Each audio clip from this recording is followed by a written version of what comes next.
Kapayapaan. Kalinaw. Salam. Peace.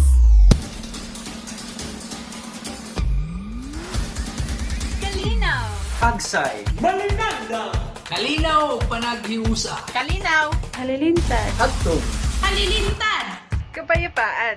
Hilinaw! Pas! Mindanao, Kopianan. Kopianan to Mindanao, Mindanao.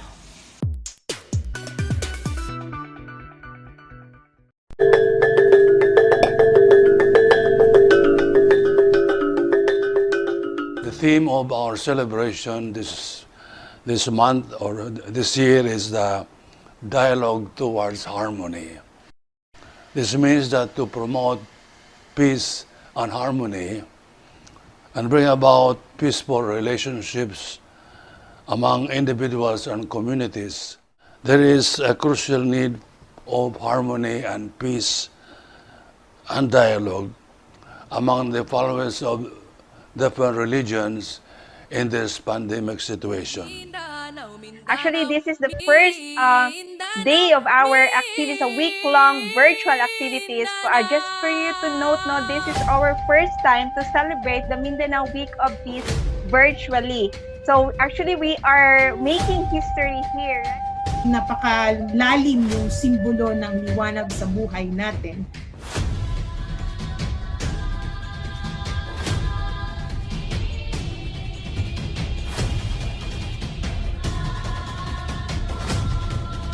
As we go on celebrating the Mindanao Week of Peace, unta kaning paghatag nato panahon sa kalinaw, sa ato ang kaugalingon, sa atong komunidad, mapasa pa nato ni sa ato ang mga pamilya, sa ato ang kauban sa panimalay, sa atong kauban sa opisina, kauban nato sa pagtuon. Earth worth living, the kind that enables men and community to grow and to hope and to build a better life for their children, family, and community. For this year, the Mindanao Week of Peace is anchoring all its activities to dialogue towards harmony. And in Islam, dialogue is very powerful. The Holy Quran is telling that dialogue is a legitimate pathway to peaceful coexistence and for resolving the problems that we have in our community. It is my honor and pleasure to convey my warmest greetings and solidarity to all of you as we celebrate this Mindanao Week of Peace with bigger hope. Let us start inspiring more youth to get involved and be involved in making a change. Let us bring more harmony to oneself and start spreading peace in the community. Greetings to everyone as we celebrate the Mindanao Week of Peace 2020 celebration. I would like to say this to you. I think as Filipinos, we are brothers and sisters. And as brothers and sisters, we are able to dialogue with one another. So the theme, dialogue towards harmony. Harmony reminds me of an orchestra. There are different instruments, different people holding different instruments. And then when they play, there's a conductor. And then the result of that is a harmonious music. She ends by saying, aiutiamo il fratello nel superare le sue difficoltà. Let us help our neighbor to overcome his problems. My dear friends, peacemakers, brothers and sisters in dialogue, thank you. Peace, harmony to dialogue to everyone. Good day.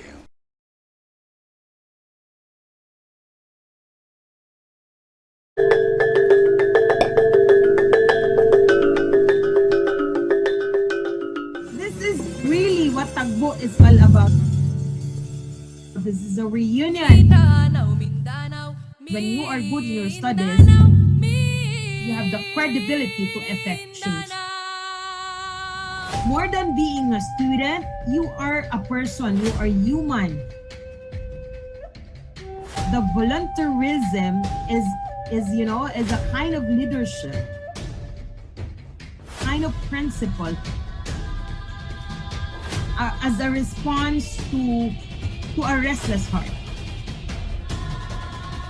So life must be purposive. You always have to have purpose. There must be purpose. These are kind of things you think are different, but one thing is very much common. Because we make ourselves available for others. This is the purpose of dialogue towards harmony. Much.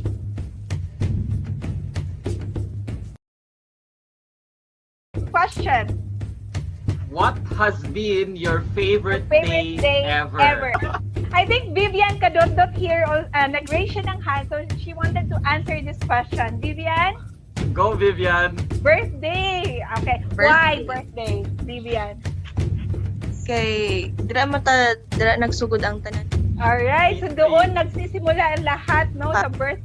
When Okay. was the time where you felt very brave? Very sweet kay sa tanang message ni Ai sa sangahan na brave ko during IT month celebration namo, and it's because of the support na ginahatag sa MTYC head and family. Palakpak sabi.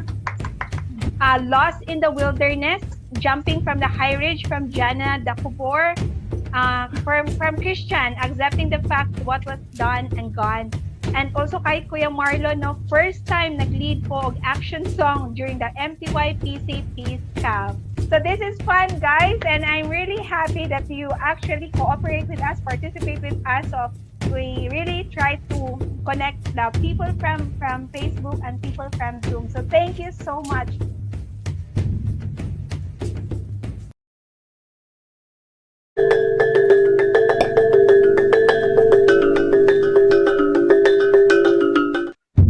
Malinandang, kalinaw, greetings of peace, hugot, tingog, damgo, naarako. My topic is all about culture, sports, and dialogue. DUC, mo ni ang dialogo, dako jud kaayo siya ikatabang. Kaya ang tanan batanon gusto gyud mokuha og kalinaw. Kalinaw sa hunahuna, kalinaw sa kasing-kasing, ug kalinaw sa ilahang palibot. The MTYC, ang Bishop Ulamo Conference, ay naghatag og giya gid sa akoa nga makahimo kog thesis nga taas nga panglantaw para sa kalinaw. Nga ang kalinaw magpabilin nga mahimong damgo kung dili kita makigambitay, maghatag og solusyon, ug gamiton nato ang dialogo nga makahatag og dalan sa kahayag, pag-asa, ug gugma ug kalipay para sa kalinaw. Padayon sa kalinaw. Sa batanon ta, abrihi inyong kasing-kasing ug pakigdalit. Look for the right and to make things right. So today I will be discussing about essential oils, no? According to a study, it is estimated that only 10% of the plant kingdom has been defined for essential oils that they contain. Ang essential oil really helps in boosting your immune system, no?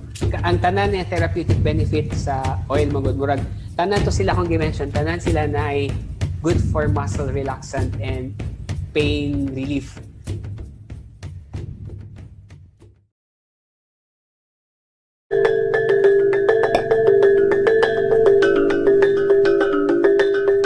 Sometimes we seldom realize that the effects of climate change is not only increase in temperature but also increase in conflict lines.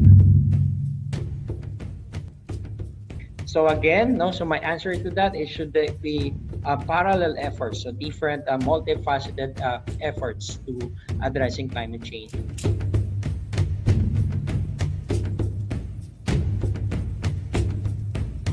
So, my project started way back in 2014. Yung unang project na ginawa ko is about artificial reef deployment. No, it's a different kind of artificial reef because hindi siya yung usual na dome type. It's a cube type. So, overall, in a bigger picture, our project is about marine conservation. Let's initiate environmental advocacy. Why should we care? We are all stakeholders of the environment. Kaya natin pinipreserve ang environment is para sa mga susunod na henerasyon para meron tayong maiwan para sa kanila. And ano ba yung mga kailangan nating gawin? Unang-una siguro, kailangan natin mag-reflect and mag-rethink. So meron po kami sa CFA na organic garden. As you can see po, meron po tayong plastic planters. Yung mga pet bottles po natin, imbis po natin natapon, ay ina-upcycle na rin po natin para mapakinabagan, para mapagtaniman po natin ng ating vegetables. So health and environment are intertwined. Why this problem was present? And actually, our laws has a solution with that. Because supposedly, our landfills, the garbage that are to be thrown in our landfills are only residual garbage. Each barangay in the Philippines is required to actually have a material recovery facility. And the function of this material recovery facility is it's where you put your garbage in the barangay and they do final segregation. And they are the one to compose the biodegradable and then throw the residual to the landfill.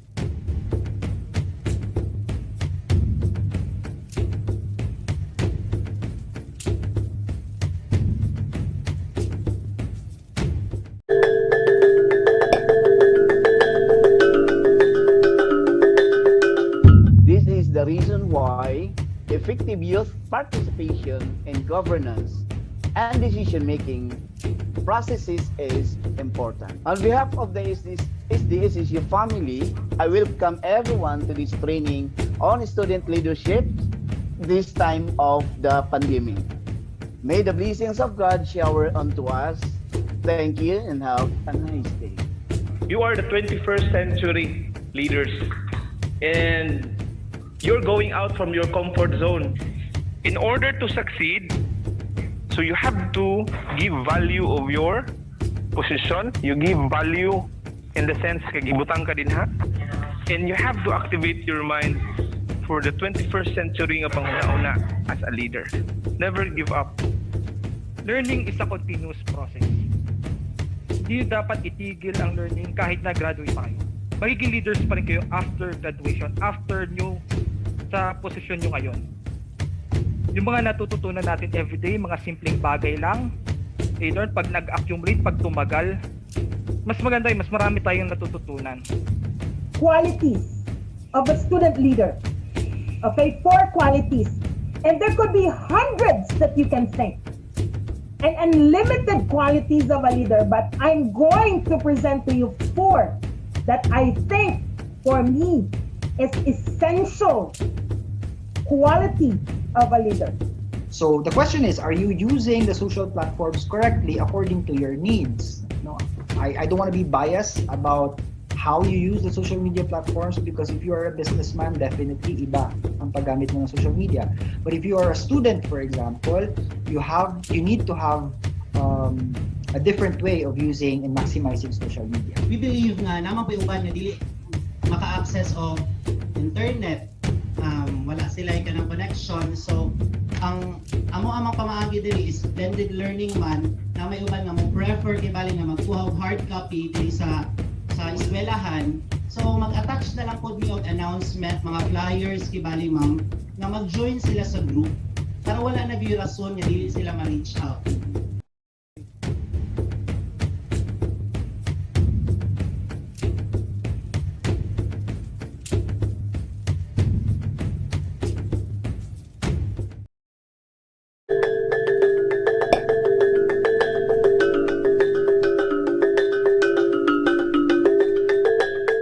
I think one of the things that is very important in our solidarity with one another as brothers and sisters is the act of dialogue. Dialogue is very important nowadays. What's the difference between dialogue and arguing? Oftentimes we argue. When we argue, we try to defend our position. When we argue, we try to tell the other one that we are right and he's wrong. But in dialogue, what do? We listen to one another. The new Commission of Senior Citizens has realized that there are many things that need to be made as far as how others should treat and address the senior. The senior citizen simply becomes the taker, and the senior citizen simply becomes the mendicant. But looking at it from a certain perspective, we realize that the senior citizens once upon a time were leaders of their tribe, leaders of their community. They were the wise men. Another aspect that we are trying to support and to help our Muslim brother is we are supporting the move for the Lake Lanao Development Authority. But we're trying to expand it na hindi lang Lake Lanao ang pag-uusapan, but even the Agos River and all the springs. Kasi Lake Lanao and the Agos is the umbilical cord that ties the destiny of the two cities, Iligan and Marawi. So we are trying to look into those laws. We're going to make those laws that will create peace and harmony between Muslims and Christians. So I'll start with the curriculum. So I, as a language teacher, how can I integrate the culture of peace? So it's starting with the kind of language I'm going to use in class. So for instance, if I'm going to make or give a sentence, I'm going to somehow provide sentences that are peace-loving. Especially now that everybody and anybody can post anything on social media, or they have a voice, they can say anything. You have to see through all the noises and really understand which information is important, which information is relevant. We tend to talk a lot, we tend to post a lot, we tend to share a lot, not being really unmindful if what we are sharing is really relevant to everybody else. Kasi what we normally do is make it our personal diary.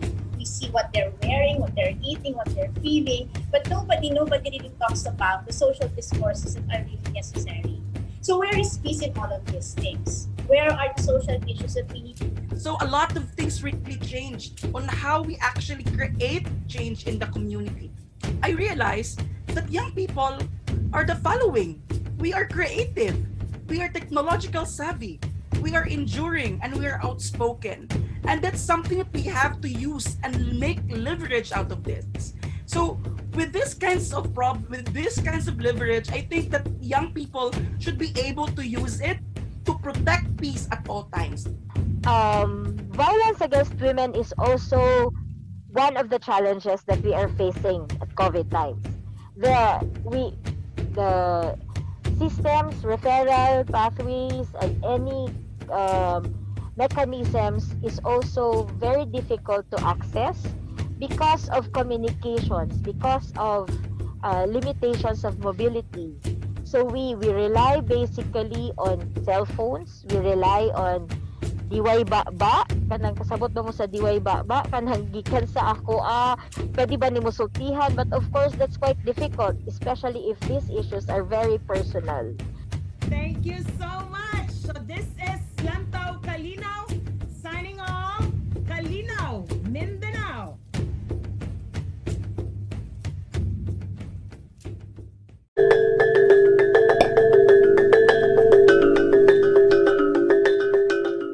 And I keep on saying this, that laughter is a gift from God. When we were born, there were only two things that we did: crying and laughing, crying and laughing. But most of the time we laugh, no? Yeah. Why is that so? Because inherently God is providing us that kind of energy inside so that we can face life every day. Life can be full of laughters. There are things that you cannot control. The only one thing that you can control is the way you react to the world. We know that. To enjoy success, I must have happiness. And laughter will be the maiden who serves me. I will be happy.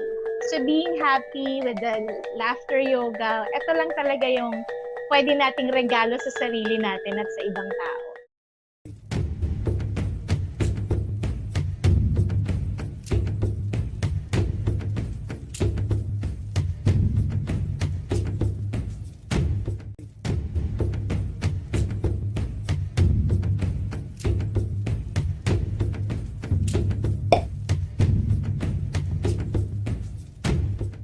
So these are some of the 5 like inputs that I would like to share. No, you have an important perspective.